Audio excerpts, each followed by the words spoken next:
Hello, everyone. I'm Daz, and welcome to American Civil War and UK History. This presentation is available as a video on our YouTube channel or as a podcast from wherever you get your podcast from. And if you're watching on YouTube, remember to hit the subscribe button and give us a big thumbs up.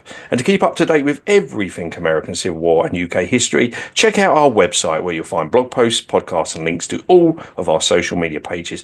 The link is available in the description.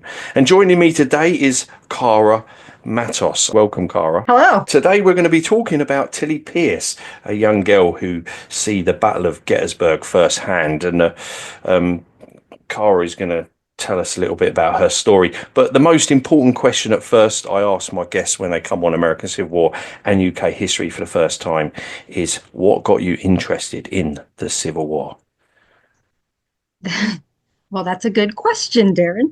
I've always liked history as a kid, and I always liked learning about the Civil War. I didn't learn a lot of things in school that I ended up learning on my own in adulthood. And I dabbled in learning about it throughout my whole adulthood. But honestly, it was the Grant miniseries in 2020 that really got me kind of back into wanting to learn more about it. Nice, excellent. Yeah, I love that series. Um, But I was at Gettysburg, and I visited Gettysburg well before that in 2015 and 16. And started hearing about Tillie like maybe 2021 is when I first heard about Tillie. Awesome. Okay, so we are going to talk about Tillie, and can you just tell us a little bit about the Pierce family and the Pierce home background before we get into Tillie's story? Yes. So her house was located on the corner of Breckenridge and Baltimore, right in Gettysburg. And her father was the second wealthiest butcher in the town of Gettysburg. So his butcher shop is kind of like on the bottom floor in the back of the house. And then the family had like the parlors, and then the upstairs is where, they stayed. And then the kitchen was down in the basement. Awesome. But So they were quite a well-known family within they were. Gettysburg in the 1850s through into the beginning of the war. Excellent. Yeah. Okay. So again, what was their life like for them in Gettysburg at this time leading up to the war? Yeah. She seemed to live a fairly, relatively quiet life. They had horses. They did have, I think, like 8 different plots of land throughout Gettysburg as well. She would spend her days with her friends going to like the Evergreen Cemetery or visiting the Round Tops. They'd have picnics at Spangler's Spring in the summers. She attended the young ladies seminary school, like right off of Washington and Breckenridge. And I think she attended that until she was 15 or 16. So that's where she received her diploma. She went there with her sister. She had an older sister. She had 2 brothers as well that were older. And they had a housekeeper, a seamstress, and Jenny Wade's brother was also staying with them. Okay, cool. And so let's talk about Gettysburg itself. So was it quite a well-to-do town during this period before the war? Yes and no. In her book, she stated that it was a pretty unknown town. There were not many people living in the town. I think it was close to like 21 to 2,500 that lived in the town and around Gettysburg at the time. The only thing that really brought anything was the theological seminary on Seminary Ridge. But I think that the town did well for itself. I don't know how well, but there were some, wealthy families, and then a lot of farm land and houses surrounding Gettysburg. Yeah, and of course you got that road network, which is what's going to bring the armies into. So I should imagine that a lot of people travelled through Gettysburg to go other places. Mhm. Yeah, you Okay, have those 10 roads to Gettysburg, so all those important roads that led in and out of there. Excellent, thank you.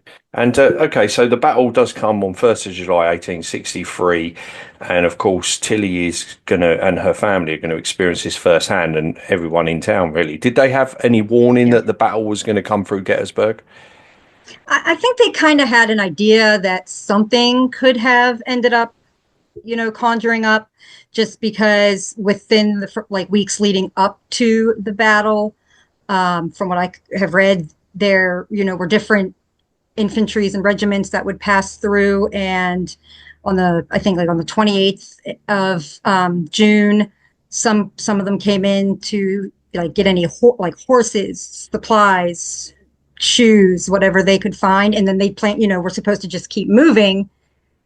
And then that's when, just those few short days later, the battle came knocking. So I think they kind of had an inkling from seeing soldiers passing through from both sides. But I don't think they thought it was going to hit so close to home. They probably thought maybe like around somewhere else, but not literally on their doorsteps. Okay, yeah. And so what did they do? Go and hide in the basement, or when the battle comes through? Most of them did, yes. They would hide down in their cellar kitchens. Some fled town. I know there were quite a few of the African American families that would have left town just so that they wouldn't have gotten captured by any Confederates. But most of them did, for the most part, hide in their basements. And Okay. some, like Tillie, went to other farms in the town. Okay, let's talk about Tillie's experience during the battle. And again, she did write a diary, but I know we had a little chat before we started recording, but you mentioned that she writes that a little bit later on, which we'll talk about later on. But like, tell us about what she does actually experience there in town, because the fighting's quite heavy, particularly on the first day, isn't it? Yes, yes. Well, yeah, in the town, yes, the first day is what's seen it. So around like 9 or 10 a.m., she was eating like they were, well, after she ate breakfast, her and her sister ran to the corner that her school was on, and were watching as some of the Union soldiers started coming in, and some of them were on stretchers already that were wounded, and they could start hearing the gunfire coming in the direction of Seminary Ridge. So that's when she returned back to her house, close to dinner time. And then that's around the time that Mrs. Shriver came over with her two daughters and asked Tillie's parents if she wanted to, if it was okay for her to take her to her parents' farm, thinking that since all the fighting was so close to the seminary and town, that moving further out to her parents' farm would have been a lot safer. Mhm. And again, does she, what kind of things does she actually witness during this horrible battle? So on the way to the Weikert's farm, they walked through Evergreen Cemetery, and we're going to go that way to cross over to Tawnytown Road. And they, the Union already had their cannons set up, telling them they needed to move, get going, hurry. So they started hurrying their way to Tawnytown Road. And that's when they saw, I think that's when she saw her first, like, okay, something's happening here. And it was Reynolds being brought in on the ambulance wagon when he was on his way. They were taking him to what they call the Reynolds Death House. Um, but so she saw him being brought in, his dead body on a stretcher. And then on the way there, somebody picked him up in a wagon and said, "I'll take you to the Weichert farm because it's too dangerous to walk." And as soon as they got there, it was already a field hospital. There were already wounded soldiers. Not long after she arrived, there was an explosion in the direction of like towards the wheat field. And I know that the second day's battle was really where the wheat field was, but there was something in that direction that there was cannon fire. They saw somebody being blown into the air and then come falling down to the ground. And he ended up being brought to that house. And she saw, when she looked at him, his eyes were completely blown out and his whole body was black. And he was alive. It doesn't say in her book, I think, whether or not he even survived. But So, I mean, just witnessing at 15 years old, freshly 15, seeing this soldier's eyes completely missing could have not gone well for her. Like I have Yeah, a 15. no, I don't yeah, even know what, I don't even know what I would have done. I probably would have just been like, no, from right there. So that yeah. was really the first two encounters with seeing the carnage of what was to come. Yeah, and that's the thing. We'll never understand, will we? It's must have No, been horrendous. And again, like you said, she's very young. So, very but young. even at any age, I think you would probably struggle with those kind of scenes. And not only Any that, age. it's the noise as well and everything Yeah. going on. And this small little town with hardly any people, like you said, very small community. And then all of a sudden, you've got the two massive armies with it. Yes. Crazy. Just clashing right there. Yeah. Um, Yeah. okay, so the 3 days go past, and obviously, where does she stay during like you said? So she goes out to this farm, and what happens in the second and third day? Where do they find a place to hunker down and stay out the way, or do they get involved with helping with the wounded, or A what little bit of happens there? both. Yeah, a little bit of both. There's like two or three different occasions where they did try moving a group of people that were there to a different location, but on the way there, something happened and it would just make them turn right back around. So the whole time that they were at the Weikert farm, she was either helping making bread, helping give the soldiers the like bone broth. Um, she was out at the well getting water and handing it to the soldiers that were coming through. One of them, she ended up giving water to a gentleman, and he even said something to her, and she found out later on that it was General Meade himself. She didn't even know it at the time. And then at some point, she did start to assist with the not necessarily the amputations or anything, but just assisting the surgeons and everything. And she would see piles of limbs just stacked against the walls, stacked as high as the fences outside, just arms and legs. She'd hear the groaning and the crying. And that's what she called it. She said the groaning and the crying, the suffering and the dying is how she put it in her book. And one of the nights there was a gentleman just walking through the halls of the house, and there was a soldier on the floor with a candle with another soldier, and he said, hey, can you sit with him while I go do something real quick? So she sits with him and she's talking to him, and the guy comes back and the soldier goes, will you come visit me in the morning? And she was like, of course, I'll come see you. And she went to bed. The next morning she got up, went to go see the soldier, and he had passed away overnight. He was just laying there still in the same spot on the floor. And the soldier goes, did you know him? And she goes, no. And it was General Weed that was brought down after falling on Little Round Top. So not Meade, Hazlitt and General Weed were brought to the Weikert farm, and that's where they were laid out. Wow. And again, so powerful. But Yeah. so yeah. Horrible stuff. Now, obviously, moving on from the battle. I mean, after the battle, I mean, there's a clear up operation that takes months and months, isn't it? I mean, it just doesn't. You don't just click your fingers and all the bodies disappear. And so, Right. were her family involved in some kind of, in the clear up of that aftermath of Gettysburg? I know that she was. Once she returned home, she started helping at all the other like field hospitals that still had wounded in the town and Camp Letterman. So she continued. They consider her a nurse during the Civil War. If you look her up on Google, it says nurse in the Civil War, because not only did she help out during the 3 days of the battle, she also assisted in nursing the wounded soldiers in the months after the war or after the battle. Yeah. And so she's 15 or like you said, she's just 15 at this point.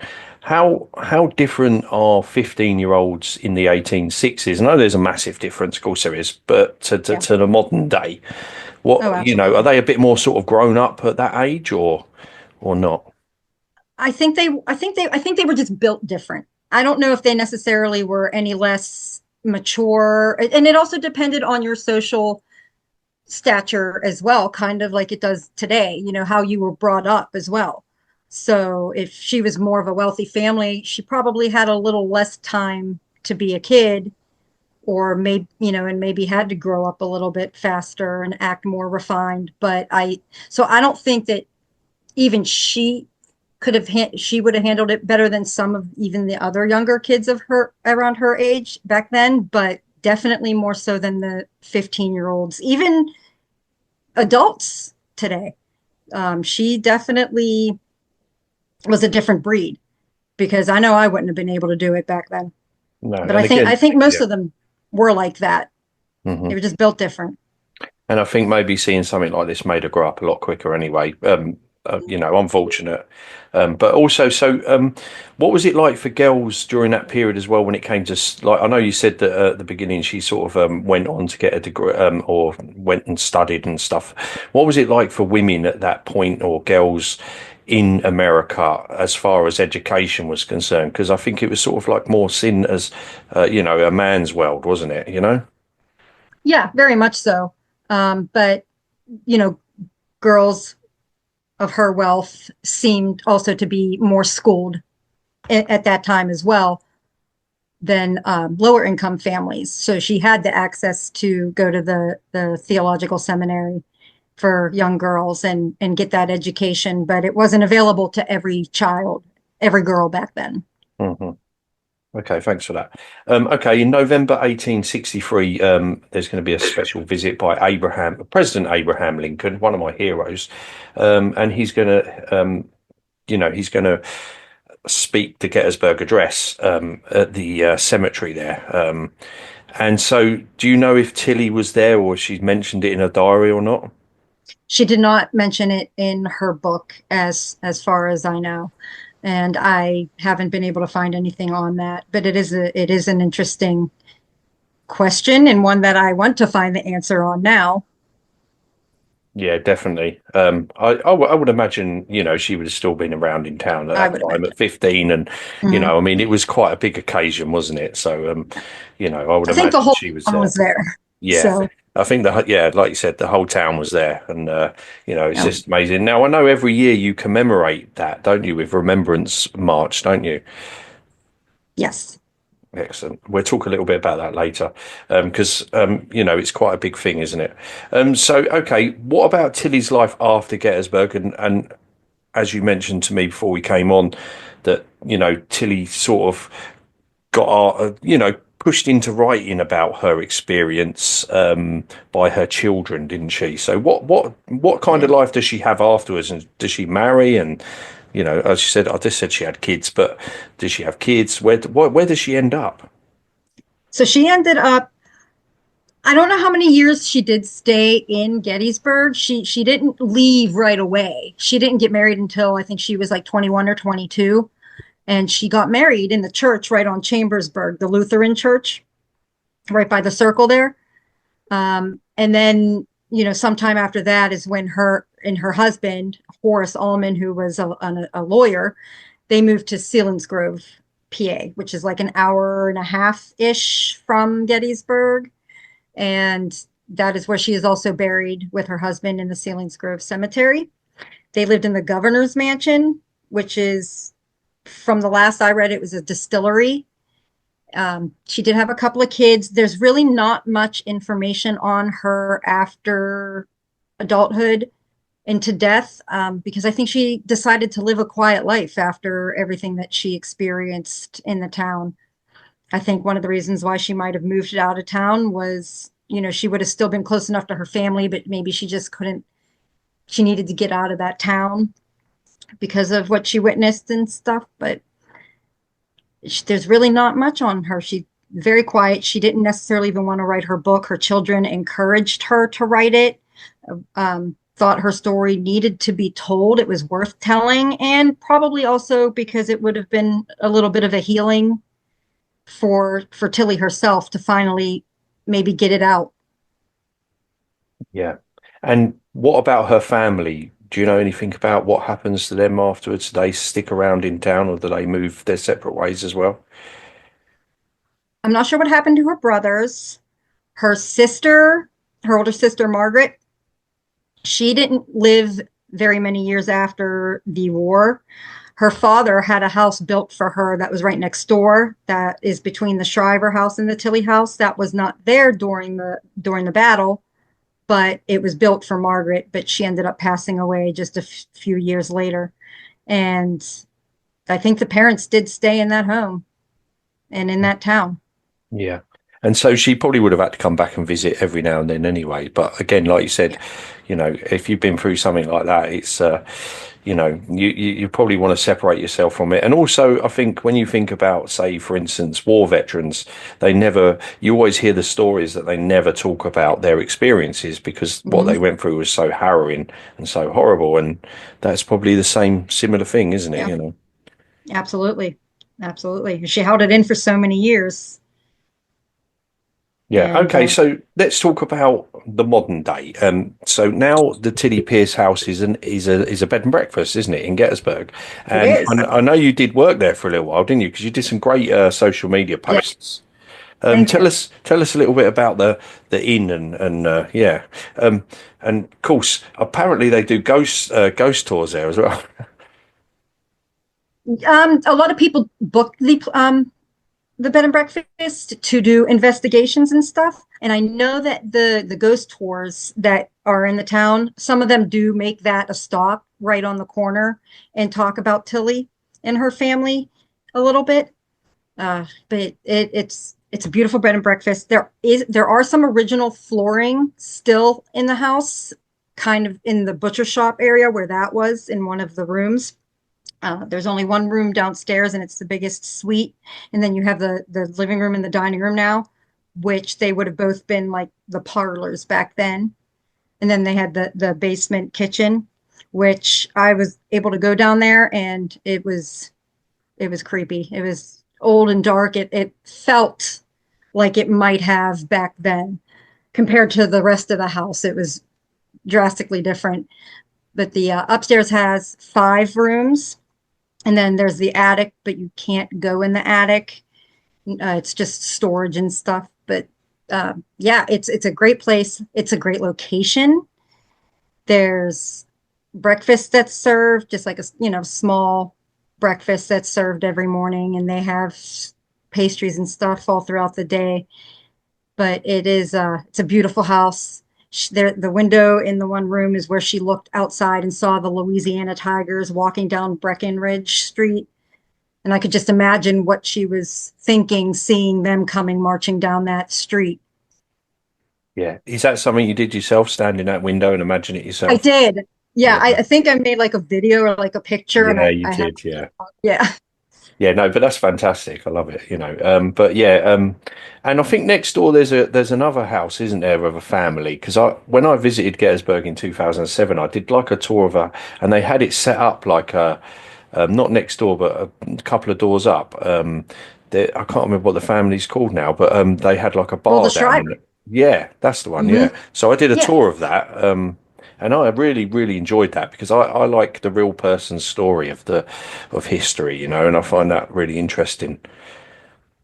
Yeah, I think that's why it's so important to get civilians' stories told in the Civil War, because a lot of them are very interesting stories. Definitely, 100%. And yeah, going back, so there's a couple of pictures of you Yeah. at the hotel. Yep. Sorry, bed and breakfast. Yeah, but also, so did they actually treat the wounded inside the house at any point? Um, they had successfully hid 5 Union soldiers downstairs in the basement during the battle. Right. Yeah. That they weren't discovered even when Confederates came into the house. But for I think like an extra 6 weeks to 2 months, there was one soldier, uh, Captain Colville or Colonel Colville, who his injuries were too severe that he had to stay a little bit longer, and they ended up nursing him a little bit longer upstairs in one of the rooms up there. But they Cool. didn't use it as a field hospital. I don't believe there were any surgeries performed in there, like in the Shriver house. But they did hold some wounded soldiers in there. Yeah, because I think people forget that the town was actually held by the Confederates, wasn't it, throughout the battle, apart from the Yeah. first day when they pushed them out. But yeah, so excellent. Okay, let's talk about yourself because you've built this great little social media following, haven't you? So you're on Trying. Facebook, Instagram. You do these great shorts on TikTok. Go and check them out. I'll make sure all the links are in the description. But you also you got into reenacting as well, haven't you? So, you I know, did. you know what got you into that, and was you interested in that before you saw the Grant documentary? Well, I think I've heard of like reenactments and stuff. I used to go to like the Revolutionary War ones and stuff like in Ligonier, but I never really thought about Civil War reenacting until just not this past November, but the November before that, 2023. And I had my Civil War sites pictures page on Instagram as well. And one of the guys in my now unit, we were following each other on Instagram on his reenacting page and my pictures page. And we would message each other and just chit chat about the war. And the one day we were just talking, and I'm like, well, hey, how does one get into reenacting? You know, are there like restrictions, standards? Do I have to attend everything? And then, boom, there I was a week later in the 124th. Yeah. Wow. So that's the unit you're with, is it? Yeah, yep, Yeah. the So 124th. so what do you do? Do you do the ladies' duties or the woman's duties while you're like reenacting? If you're doing living history, is that what you do, or what's your role? What women would do. I'm still learning. I'm still trying to find my niche and what I want to It kind takes time. It takes time. yeah. So I mean, we'd help. I help with cooking, cutting up the vegetables, whatever, and washing the dishes. You know, all the womanly things that we did back then. Um, Mending, which I haven't done any yet, but Wearing nice dresses. wearing Not when you're beautiful doing the dresses. cooking and cleaning, though. Well, I got my aprons, Oh, so I'm that's all good. right then. Yeah. Yeah, But we got our pinafores. yeah, I mean, we have a fair lot, in the Southern Skirmish Association here in the UK, we do have quite a lot of women in the groups, and we even have them in the ranks. My first sergeant Yeah, is a lady, and it shouldn't be put off by, getting stuck in and reenacting, because it's fun, it and is fun. she gets a lot of criticism actually sometimes for not in the UK, but like if people see her on social media, from other places around the world, they'll give her criticism because she's a woman and doing reenacting, and it's like, well, leave her alone. There's nothing wrong with it. Well, If not only that, also people have to remember there were quite a few thousand women that disguised themselves as soldiers and fought in the exactly. acts themselves. And that's what I explained to them, and they didn't know there was women sometimes until they strip them off, and go, oh my God, what are they doing there? But it like you said, there was many, many, many women, and I think there's two or three women that got the Medal of Honor. So yeah, girl Yeah, power. That's all I'm going to say. absolutely. I think it really started, well, not really started there. Women powers, you hear Queen Elizabeth, you see her. So women power has been happening for centuries, but the Civil War 100%. definitely brought out a lot of women power, I think. Yeah, definitely. I mean, Women discovered they were capable of manlier things. mhm. Yeah, not only that, you've got to go and visit some great places as well, haven't you? Because you've been down to Chancellorsville, Fredericksburg, sorry, and I think you went to, did you go to Antietam? Was it Antietam? Antietam, I've been to Antietam, not in reenactments, but just to visit Monocacy, the Wilderness, Cedar Creek, City Point. Oh yeah, I'm jealous of that one. Yeah. Oh, well, I mean, you got to get there. You go, haven't you? If you want to do it, you do it, and that's why. And it's good that you brought up City Point because this next person has got a really important role. Obviously, like you said, with the reason why you love the American Civil War, and I thought I'd have to put this on Is there because that? it's made me chuckle. Yeah, this is so. Sorry, I plucked that from your Facebook page. I I was like, apologise. is that my picture? That is your picture, yes. You own it. Sorry, but no, I thought it was quite comical. And but you have a fascination with Ulysses S. Grant, don't you? I And do. is that because of the TV show? I think it's what sparked it. Yeah. Because I don't remember learning about him in school, which kind of boggles my mind when I think about it now. Because I'm like, how did I not learn a lot about him in school? You think you Hmm. could. So, and that just took me down a let me get to know this guy sort of path. And, was he good looking? Absolutely. I don't even think men can deny that. No, I must say I have a man crush on him. So there Yeah, you go. exactly. He was a good looking man. You can't deny that. But it goes deeper than that. He was, in my mind, a military genius. But he wasn't just that. He was a good human being if you actually take the time to read about him, read deeper, read more firsthand accounts, people that were closest to him, that saw him every day. Um, Go deeper than the surface level stuff that you found out or have heard about him. And he's pretty hard not to like. Yeah. And you own a copy of the memoirs, I believe. I do. You do, I yeah. do. I do as well. I was lucky to be gifted them by Kurt Fields. Now, have you actually I met remember Kurt them. Fields as well? I haven't officially met Kurt Fields. I mean, I've seen him at Appomattox. We're friends on Facebook. He does a great impression of Grant. You can tell that he definitely has done his studying in embodying him. I tried making it to the Grant's boyhood home just on the 22nd, but I wasn't able to make it. It's a lot further from me now than it was when I lived in Pittsburgh. So Right. Okay. So your story is, so when did you actually move to Gettysburg and relocate there? June of Of June. just So yeah, you felt so strongly about all this that you just decided let's go for it. let's go for it. I've That's wanted all. to for years. Since my first visit here, I was just like, okay, this is where I want to be, and got to make it happen someday, or it's never going to happen at all. And how are you enjoying life down there in Gettysburg? I love it. I get to see any part of the battlefield I want, any time of the day that I want. Well, any time of the daylight that I want.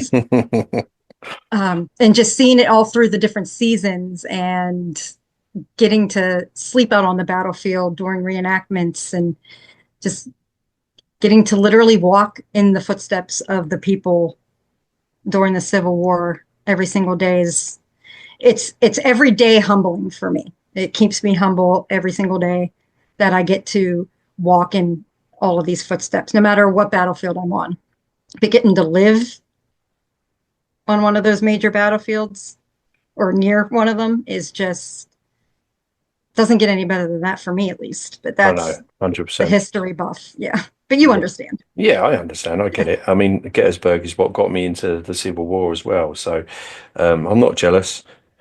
But anyway, no. Anyway, it's fantastic talking to you, Kara. And but thank you so much for coming on the podcast. And I really appreciate you telling Tillie Pierce's story and a little bit about yourself as well. I'll leave all the links to your social media pages in the podcast description. And all that is left to say is cheers. Yeah. Thanks for having me.